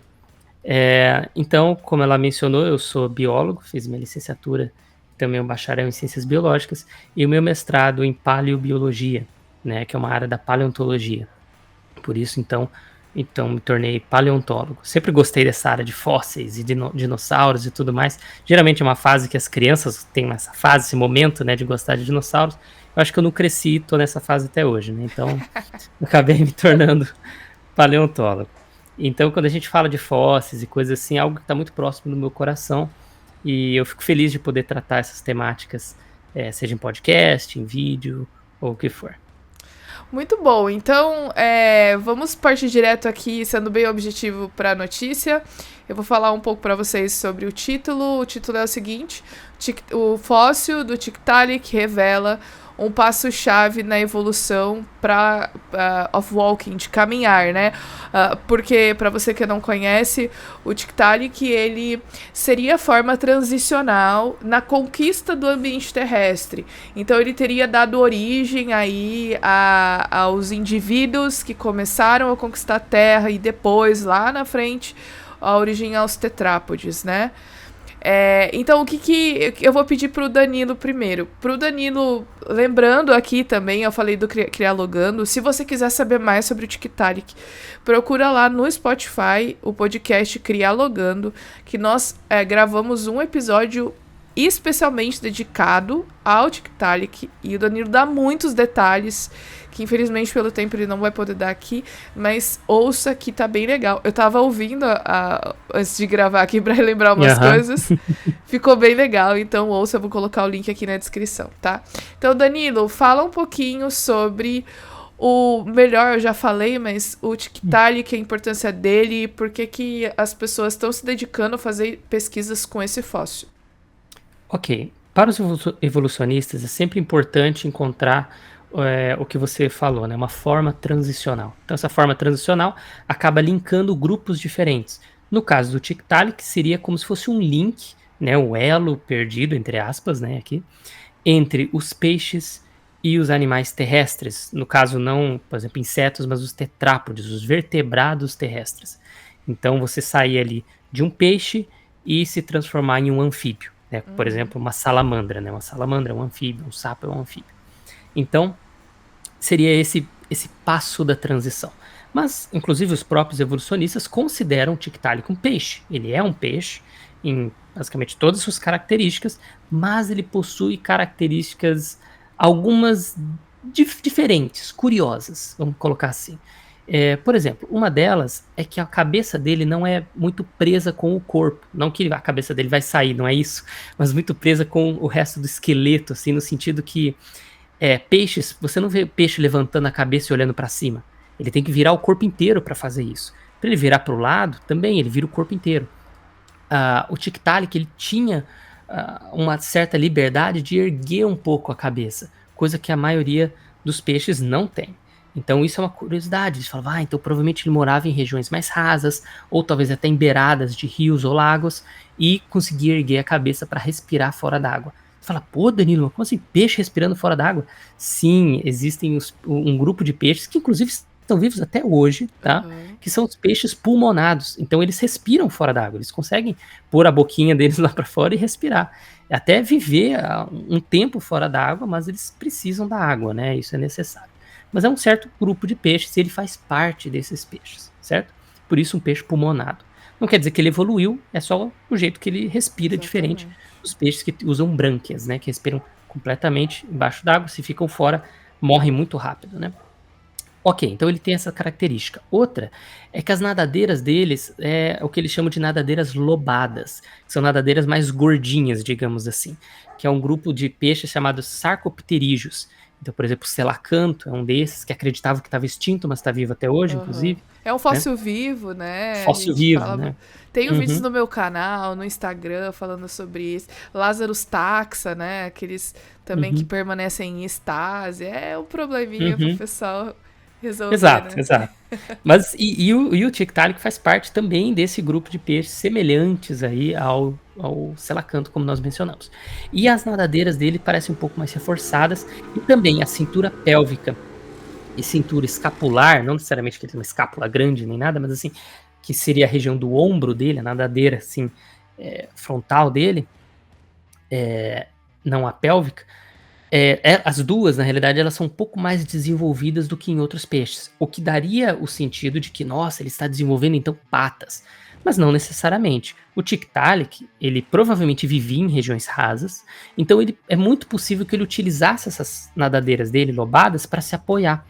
Muitos peixes que moram em fundo do mar utilizam as nadadeiras para se apoiar, inclusive para se locomover um pouco no fundo do mar, utilizando as nadadeiras. Não igual patas, é diferente, né? Alguns até que têm nadadeiras bem diferentes do Tiktaalik, não são reforçadas como a dele e utilizam. Só que o Tiktaalik é um peixe que podia chegar até quase 3 metros de comprimento. Então, sem dúvida, ele precisaria de nadadeiras minimamente reforçadas se ele fosse utilizar para apoiar. Aí eu gostaria de puxar o gancho do artigo. Por que, que o artigo está falando desse Tiktaalik, né? Ele fala que eles escanearam esse Tiktaalik, criaram um modelo 3D dos ossos no computador, então dá para ver ele em 3D, o esqueleto, os ossos e tal. E eles conseguiram observar muito bem as costelas do Tiktaalik. E eles observaram que mais para trás, na região onde seria mais ou menos a bacia, né, dele ali. Tô mostrando aqui pro pessoal a imagem do artigo que tem a imagem dessa reconstrução Ah, do perfeito. Tiktaalik. Então, vocês conseguem ver essa reconstrução em 3D. Chega a ser bonito de ver, né? O Sim. esqueleto assim, porque ele não está assim na rocha lá no fóssil. Tá todo esmagadinho, é até difícil de identificar para alguém que não tem um olho treinado ali. Mas no computador a gente consegue separar bonitinho, até reorganizar os ossos. E eles notaram que parte dessas costelas ali, né, bem próximas às vértebras, na região onde seria a próxima bacia, é, aquelas costelas parecem ser um pouco diferentes das outras, né, do resto do corpo, e aparentam que a face dela teria um certo encaixe. E daí você fala, mas encaixe com o quê? Com a própria cintura pélvica dessa criatura. Então, provavelmente, o artigo diz que é possível que exista, então, um ligamento, tem algum ligamento ali mole, né, cartilaginoso ou alguma coisa do tipo, um tipo de ligamento, que juntava essa cintura pélvica ao resto da coluna ali, né, das costelas. Só que, claro, não foi preservado, então não tem como ter certeza. Mas eles E, acreditam que a Danilo, bacia só uma teria ficado naquela posição. observação. Uhum. Aqui na imagem que a gente tá vendo, a gente vê que tem alguns ossos que são os fósseis, o fóssil que ficou preservado, e esse que tá em amarelinho, que são as costelas, se eu bem entendi, é a reconstrução, é isso? Ou Isso, porque tudo que tá aqui na imagem foi encontrado de fragmento? eu acho que nesse caso foi encontrado de fragmento, Ah, tá? tá. Só se eles pontuarem ali que foi reconstruído, mas eu acredito que todas essas são fragmentos que estão no fóssil. O que teria que. Uhum. Porque o que eles teriam que reconstruir é a localização dessa cintura pélvica, né, da suposta bacia dele, porque não se sabe exatamente qual era a posição, por isso eles acham, supõem, o artigo fala, provável que seja nessa posição dessas costelas que eles mencionam ali, porque elas são um pouco diferentes e mostram uma tendência de que podia ter um ligamento cartilaginoso, algum tipo de ligamento ali. O que isso é importante? Por quê? Porque tendo essa conexão, essa cintura pélvica fica um pouco mais firme, não é verdade? Não tá solta ali, fica um pouco mais molinha, só preso com músculos. Não, ela tem tem uma certa firmeza, o que ajudaria as patas traseiras, no caso as nadadeiras dele, né, ele não tem patas, mas as nadadeiras traseiras dele, a a se apoiarem. Exatamente. Claro, não é um impulso tão grande. O próprio artigo, inclusive, fala que ele não teria capacidade de andar na terra, que é provável que ele não conseguiria fazer isso. É um peixe grande e aquilo não teria força suficiente. Mas o que eles dizem é que possivelmente teria evoluído então depois para o, o que nós vemos de ter uma cintura pélvica toda juntinha que permitisse andar. É isso que eles tentam colocar no artigo. Interessante, né? Assim, os caras estão bem animados com esse estudo, pelo que eu vi aqui. Uhum. Você até mencionou que esse método que eles usaram dessa microtomografia computadorizada, você fez algo similar no teu mestrado, né? Você estava mencionando. Sim, eu utilizei um equipamento semelhante. O que esse equipamento faz, pessoal? Ele é basicamente um raio-x, né? Faz uma tomografia. Sabe aquela que o pessoal faz no hospital, né? Passa dentro da máquina e eles conseguem ver camadas, assim, partes do cérebro, por exemplo, da pessoa e tudo mais. Este equipamento faz algo semelhante. Você pode ver partes, assim, várias faixas do fóssil ou juntar todas essas faixas e formar um modelo 3D. Então isso facilita, por exemplo, para estudos com fósseis, que é o caso desse aí, que você não precisa tirar o fóssil da rocha. Ele pode estar totalmente coberto, você pode nem ver ele lá dentro. Mas se você escanear, que demora um bom tempo para fazer isso, às vezes é horas, né? Para escanear e tudo mais. E depois colocar no computador, você consegue digitalmente separar o que é sedimento, o que é rocha ali, do fóssil em si. E daí você consegue essa imagem bonitinha que vocês estavam vendo do fóssil em 3D. Os Então é uma técnica autores, bem legal. eles falam isso, né? Que eles foram tirando a Uhum, matriz, foram decupando ali para poder uhum. ficar bem direitinho. Isso. Agora tem uma questão, né? Esse achado é interessante para os evolucionistas se a gente for considerar que realmente o Tiktaalik é uma forma transicional. Uhum. Mas existem evidências, pelo que você estudou, e novamente, ouve o podcast lá que tá no Spotify, que o Danilo ele conta umas experiências dele que são bem interessantes. Mas você vê evidências para falar assim, ó, o Tiktaalik ele pode não ser nada dessa forma transicional que o pessoal fala. Ok.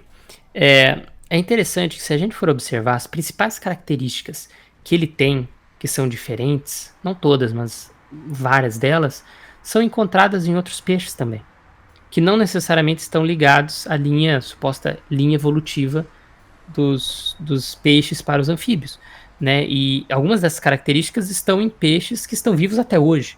Então, assim, não parece ser uma característica breve, rápida e transicional. Ela parece ser só uma característica que alguns peixes tinham. Né? E no caso do Tiktaalik também tinha uma característica diferenciada. Cada grupo de peixes ou de qualquer tipo de animal ou até planta tem características únicas, né? E o Tiktaalik parece ter algumas dessas características únicas.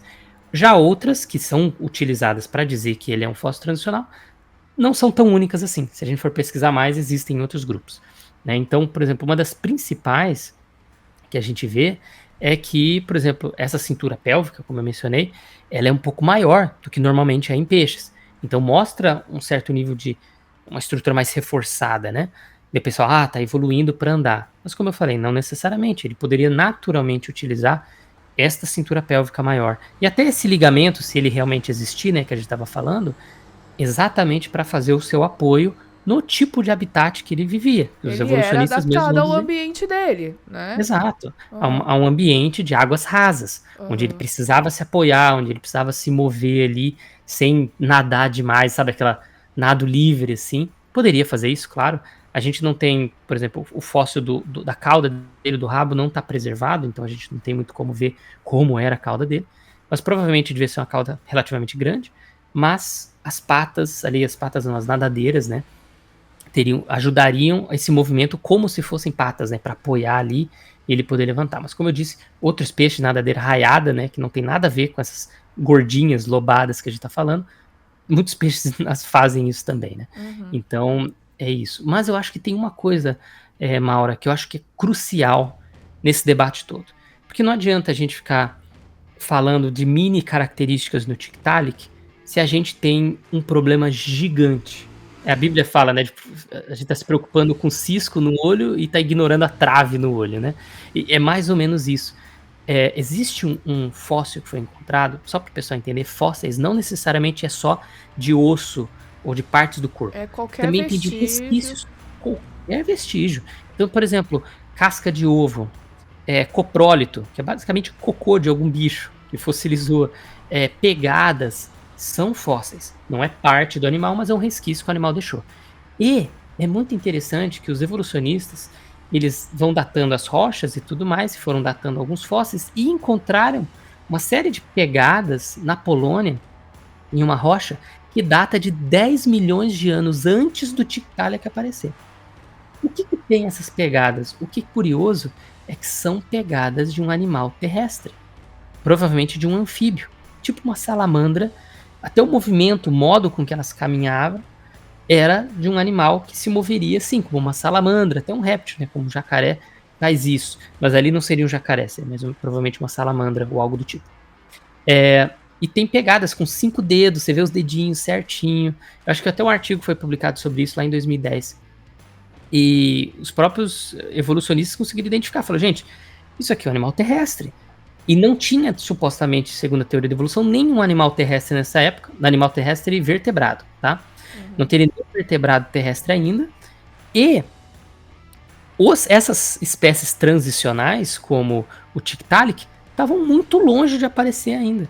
Então não estavam lá, né? Então, como é que eles eram os fósseis transicionais para evoluir para um grupo? E eles já existiam. Já existiam. Já estava lá. Como assim? Né? É estranho. Então, o pessoal, até do próprio artigo, fala, olha, o Tiktaalik, essas formas transicionais, provavelmente, essas características que nós vemos não eram características transicionais, de uma breve transição, mas só características específicas dessas espécies. Por quê? Porque o anfíbio já estava vivo quando supostamente só tinham peixes, e não tinha nenhum fóssil transicional e nenhum anfíbio, segundo a teoria da evolução. Ou seja, não adianta se o Tiktaalik tem a bacia maior ou menor, se tem ligamento ou não tem ligamento, são características muito legais, mas isso não vai definir a evolução, porque supostamente, pelo que nós vemos, pelas evidências, os anfíbios já estavam vivos aqui na Terra, antes mesmo do Tiktaalik evoluir, colocando entre aspas aqui. Então mostra muito mais pra gente um cenário que as criaturas já foram criadas juntas, só foram soterradas, separadas, espalhadas, do que uma evolução gradativa e tudo mais. Então o Tiktaalik aparenta ser uma forma transicional, né, uma espécie evoluindo, mas não, no fim das contas não é exatamente isso. Ele é um peixe com características muito interessantes, De peixe. mas e de peixe, totalmente, mas os anfíbios já existiam antes dele, até evolutivamente falando. Eu acho que esse é o ponto, né, Danilo? Não é que tipo assim, estamos querendo acabar com a teoria da evolução. Não é isso. Nós estamos encontrando evidências da criação, né? De uma criação especial, de que esses seres vivos foram criados nos seus tipos. Então o Tiktaalik era um peixe que estava adaptado ao seu ambiente. Não existe mais, infelizmente, né? Imaginamos aí que por causa do dilúvio acabou sendo extinto. Assim como outros animais, e aí a gente também, né, lembrando aqui, tem um outro episódio do podcast que a gente falou sobre aves, né, vindo dinossauros, aquela coisa toda com pena e tal. É verdade. Né? Então, tipo assim, não, era um tipo de animal, e eu acho que essa questão de você ver isso como uma forma transicional é completamente influenciada pela sua cosmovisão. Você já está com isso na cabeça, e quando você vê essas similaridades, não, só pode ser isso, né? Você já assume isso, porque você já pensa, tem que ter evoluído. Então, né, do mesmo modo que nós vamos observar uma diversidade, e nós temos a nossa cosmovisão, mas vamos falar, isso foi criado. Só que em algum momento, alguma cosmovisão vai estar errada. E é isso que nós estamos tentando analisar. O que as evidências estão provando mais? Uma visão de que o mundo foi criado ou de que o mundo foi evoluindo? Né? De que a vida foi criada perfeita, diversa e rica, até com a capacidade de adaptação e tudo mais, dentro dos seus grupos? Ou uma evolução que de uma célula todos os seres vivos surgiram? Né? O que as evidências estão apontando? É isso que nós temos que analisar. Não, é isso mesmo. Longe de querer brigar com evolucionistas, estamos aqui buscando e encontrando evidências de que nós somos planejados, de que nós somos criados, né? E planejados por Deus. Mas, Danilo, obrigada por você ter aceitado o convite. Vou te convidar outras vezes, que é bem legal a gente ter uma opinião de especialista. E é isso, valeu. Muito obrigado novamente pelo convite. Agradeço o pessoal também que está assistindo, espero que tenham aprendido. E eu quero deixar só uma observação. Notem que o que nós discutimos aqui são os mesmos fósseis que um evolucionista vai estar discutindo e analisando. Exato. As pegadas são as mesmas. Então, os animais são os mesmos. Ou seja, não é uma briga de qual evidência prova o quê, mas é de qual cosmovisão realmente interpreta melhor as coisas, né? Porque os fósseis são os mesmos, os animais são os mesmos. Então, fica o desafio aí para você pegar essa cosmovisão, entender que Deus criou as coisas e analisar o mundo e a ciência através dessa lente, né? Da lente bíblica. Exatamente. Um grande abraço. Leia aí os fontes que a gente deixa no comentário e qual que faz mais sentido, né? Então, exato, isso é bem importante. Perfeitamente. Mas é isso, gente. Fiquem aí agora com os destaques com o Michelson Borges e a gente se vê no próximo episódio.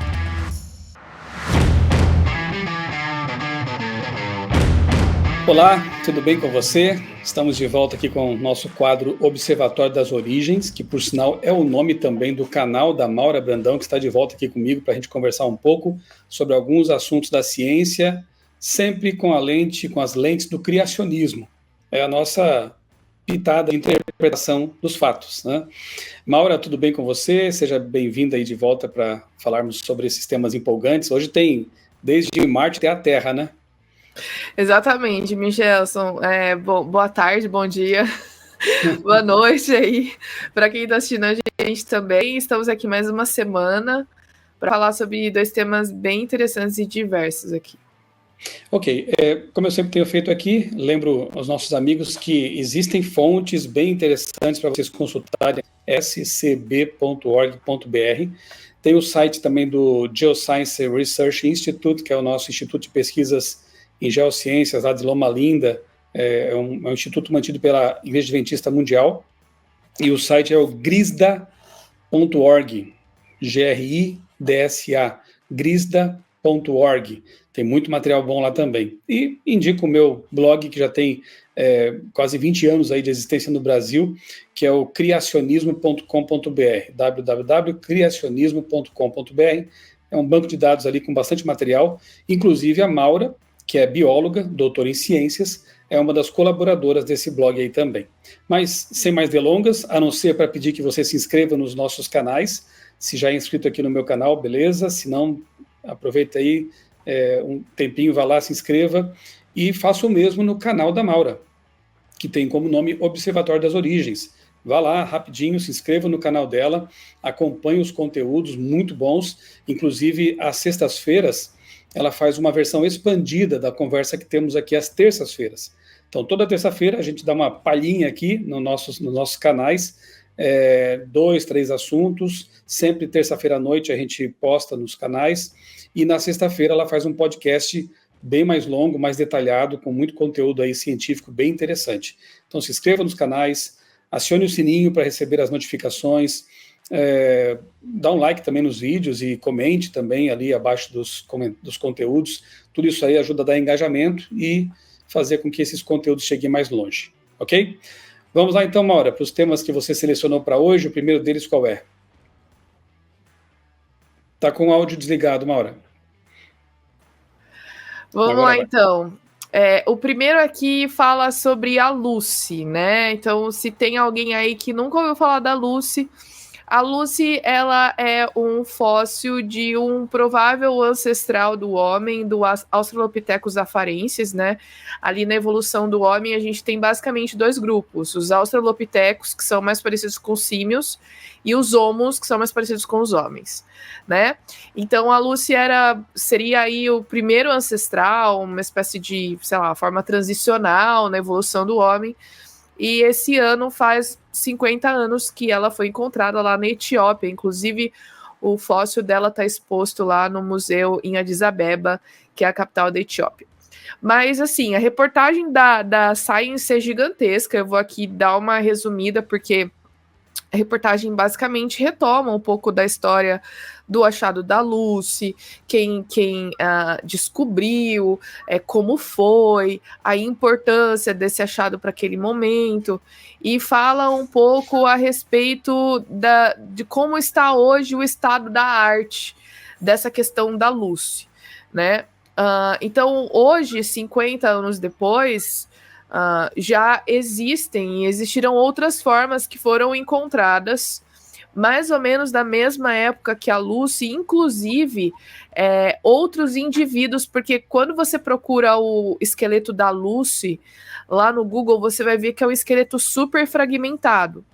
Então, o que os paleontólogos, os antropólogos, na verdade, né, eles fizeram? Eles foram encontrando outros indivíduos que também eram parciais e foram descobrindo e montando esse quebra-cabeça com o que eles imaginavam ali que seria aquelas peças complementares, né? Então, eu achei interessante algumas citações ali dos pesquisadores, né? Primeira coisa é que ele fala assim, que na época da Lucy, só lembrar todo mundo que aqui eu estou relatando o que a teoria da evolução afirma e não o que nós acreditamos, é só a parte factual aqui, tá? Então, que na época da Lucy, na verdade, se a gente for olhar para a evolução do homem, não é como se fosse uma árvore com um tronco, né, e várias ramificações. Existiram vários indivíduos ou espécies na mesma época que a Lucy. E aí o que aconteceu é que, de acordo com a interpretação evolucionista, naturalista, a Lucy teria sido a matriarca que vingou e que deu origem à linhagem do Homo sapiens, né? Então, assim, uma coisa interessante, esse tema de fósseis, de evolução do homem, sempre vai aparecer aqui. Mas é uma coisa muito importante para a gente dizer, e o que a gente pega desses achados é que, lógico que toda essa questão da evolução do homem, os achados eles são muito esparsos, eles são muito fragmentados, e é muito incompleto toda essa evolução. Boa parte da evidência que eles usam para criar essas linhagens é a genética. E aí depois eles buscam encontrar na antropologia ou na paleontologia com os fósseis dados que vão embasar aquilo que eles já teorizaram ou hipotetizaram com a genética, né? Só que de fato o que a gente tem, e a reportagem fala, fósseis bem completos. Então acha um crânio aqui, acha o osso do cotovelo ali, acha o fêmur ali, e aí eles vão criando um quebra-cabeça, né? E assim, é uma história complicada da gente entender e acreditar, porque se vale muito da interpretação do cientista que está ali observando a evidência.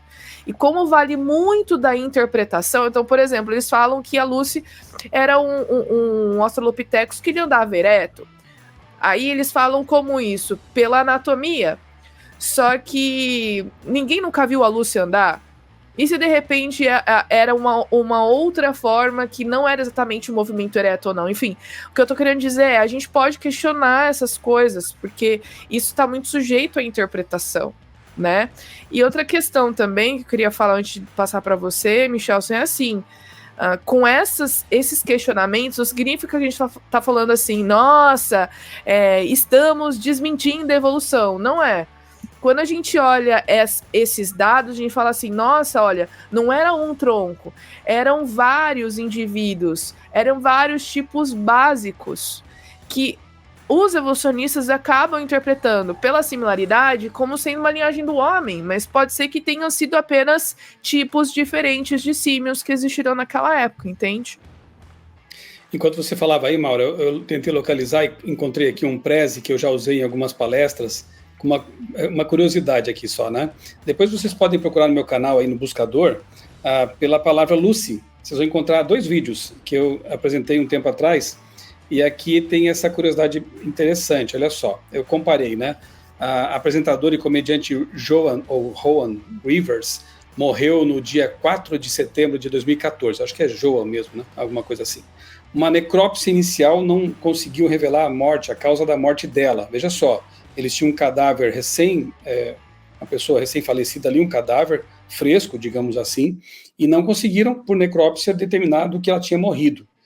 No entanto, aí está, né, a Lucy, né? Isso aí é a Lucy, tá? Um Australopithecus que viveu na África há supostos 3,18 milhões de anos.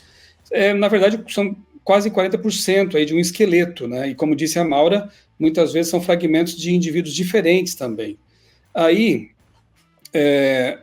tida como avó da humanidade. Aliás, Maura, um dia a gente pode conversar, quem sabe, um pouquinho sobre a tal da Eva mitocondrial, né? Já que você falou da matriarca aí, né?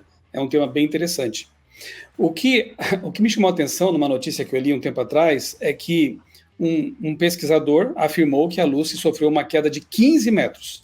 Não foram 13, nem 14, nem 16, 15 metros. E aqui está a citação que foi publicada, inclusive, na Nature. Olha só que coisa, né?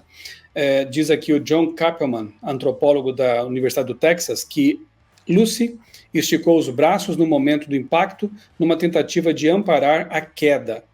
A comparação que eu faço é essa, né? Como que, muitas vezes, analisando um cadáver completo, os pesquisadores não têm, né, ideia, talvez, ali do que tenha acontecido com a pessoa, e aqui, com esses fragmentos, o cientista foi capaz de dizer que ela caiu de 15 metros, exatamente isso, girou no ar para tentar se defender na queda, e se quebrou lá embaixo. Então, e isso é publicado na Nature, né? Então, é complicado, né? Vamos lá.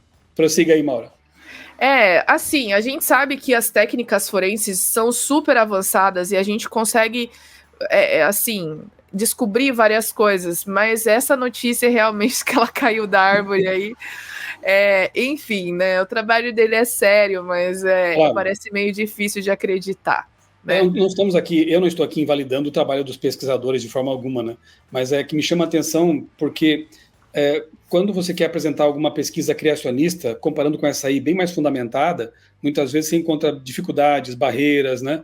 E quando a pesquisa valida o modelo evolutivo, muitas vezes é o tipo de pesquisa como essa, que não tem assim tanta fundamentação, mas encontra espaço para divulgação e publicação, né? Exatamente. E a gente não vai aqui nem falar de outras coisas do tipo horóscopo e tal. Sim. Mas, enfim, vamos passar aqui para a próxima. A próxima eu achei bem interessante. O título é o seguinte: pesquisadores afirmam que Marte teve água por mais tempo do que se imaginava. É uma reportagem da revista Oeste. E aí, novamente, a gente falando aqui sobre busca de vida em outros lugares do sistema solar ou do espaço, vemos aí que também é um assunto bastante recorrente, né? Então, esses pesquisadores, eles usaram dados de um robô chamado Curiosity, que é um robô da NASA, que está numa cratera chamada Gale lá.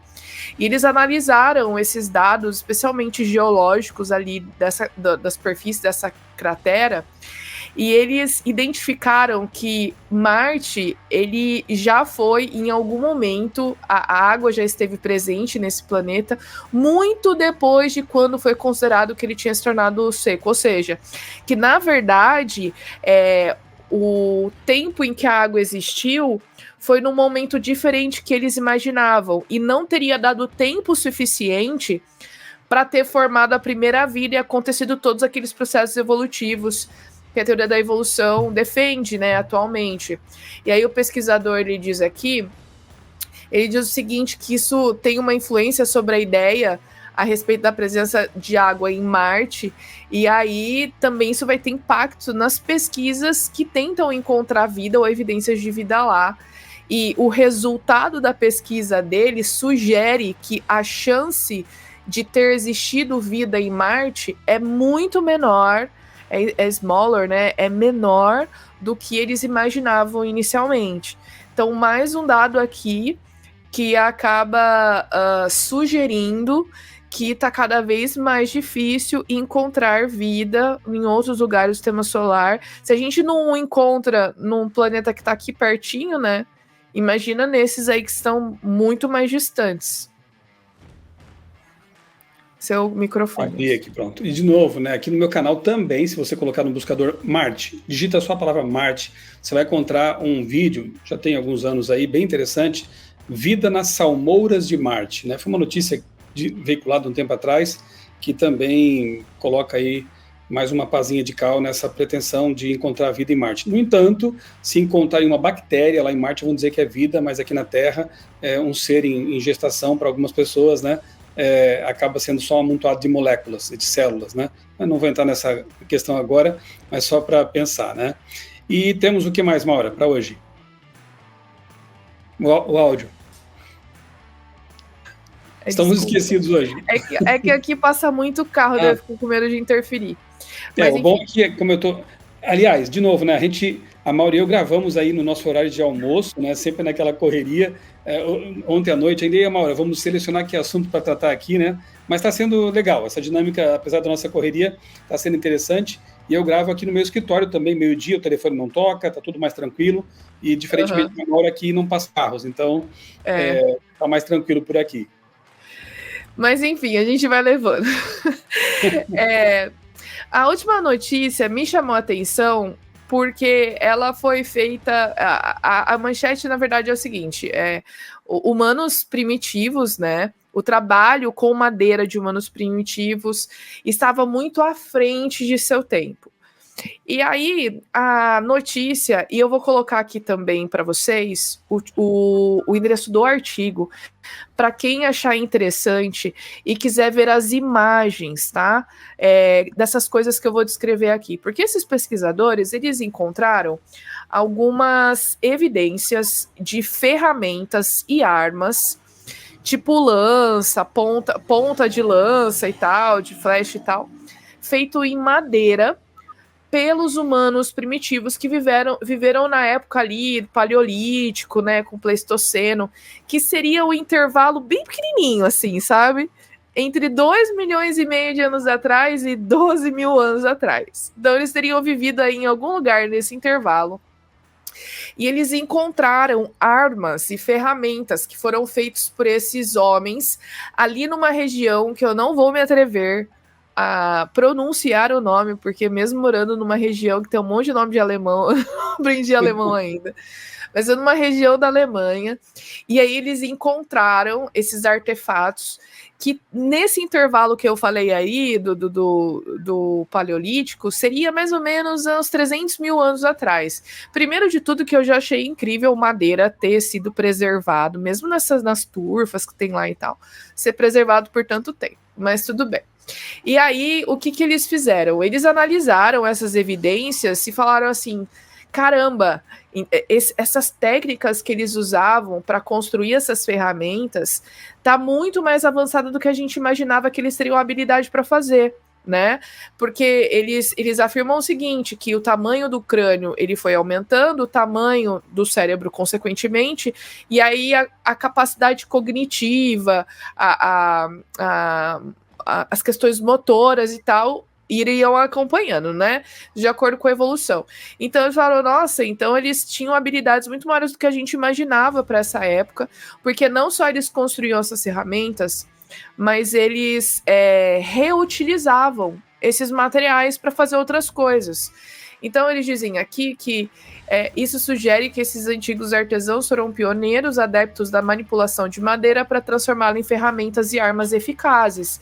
E aí pode ser muita especulação ou muita viagem da minha parte, mas eu lembrei exatamente da questão dos antediluvianos, né, antes do dilúvio, e de Noé construindo a arca.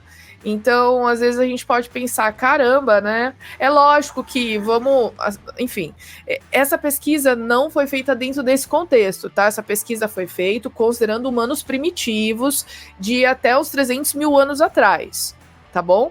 Só que quando a gente transporta isso para a cosmovisão criacionista, você não tem humano primitivo, você não tem ancestral, você tem humanos.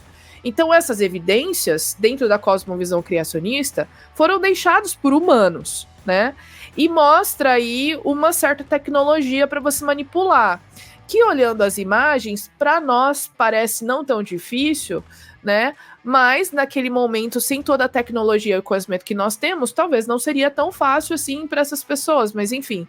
E aí eu fico lembrando nessa época aí, que Noé já imagina a tecnologia que deveria existir para construir um navio ou a arca, lógico que teve toda essa questão sobrenatural para guardar a arca durante a chuva do dilúvio, aquela coisa toda, mas Noé teve que construir, né? Então imagina a construção não só para você cortar a madeira, de você alinhar a madeira, de você fazer a estrutura, mas também impermeabilização, questão betume e tal. Então é interessante a gente ver assim que essas questões tecnológicas elas não são muito novas, né? O homem desde sempre teve capacidade e habilidade para desenvolver e fazer trabalhos, no caso aqui com madeira, né? Aí estão as pirâmides para contar essa história também, né? Me lembro que na adolescência eu li um livro do Erich von Däniken, né? Um alemão também, que me impressionou bastante. Eu não era nem criacionista na época, não tinha noção dessas coisas, mas o Däniken, quando ele se deparava com essas construções, aquelas desenhos de Nazca, metais já manipulados na antiguidade, enfim, ele atribuía tudo a extraterrestres, porque o ser humano, coitado, não pode fazer nada, né? Então, na visão evolucionista, o ser humano é um primitivo, sem capacidades, e como eles se deparavam com coisas, assim, a tecnologia avançada naquele tempo, então só poderiam ser extraterrestres bem evoluídos, né? Enfim, depois ele escreveu outro livro com o título Será que eu estava errado? E algumas de suas descobertas acabaram sendo questionadas por ele mesmo, né? Com a visão criacionista, a gente entende diferente. A gente entende que no passado os seres humanos eram mais fortes, longevos e certamente também conheciam alguma coisa de tecnologia, né? Eu me lembro aqui, por exemplo, de duas coisas. Uma é a máquina de antecítera, quem sabe um dia a gente pode trazer para cá, né? É um mecanismo, uma espécie de relógio astronômico descoberto lá no fundo do mar, no mar Egeu, se eu não me engano, lá perto da Grécia, né? Na Grécia. É algo assim fantástico, né? É um relógio astronômico, muito antigo. Eu me lembro também, coloquei no meu livro História da Vida, isso, quando eu trato ali do dilúvio, de uma tigela de metal, acho que era prata, com incrustações ali em ouro, alguns detalhes em ouro, no meio de uma montanha de matéria, de rocha sedimentar, lá em Dorchester, nos Estados Unidos. O que uma tigela dessa, tão bem feita, fazia no meio de uma montanha, supostamente tendo aí seus milhões e milhões de anos, né, supostamente. Então, há questões para serem discutidas, mas infelizmente são descobertas tidas como anômalas, né, e muitas vezes não são tratadas adequadamente. Se você quiser também pesquisar alguma coisa sobre o tema Neandertais, parece que não tem nada a ver, mas já vou dizer por que eu pensei nisso e lembrei disso. Ali no meu blog criacionismo.com.br, vai ao buscador, coloca Neandertal.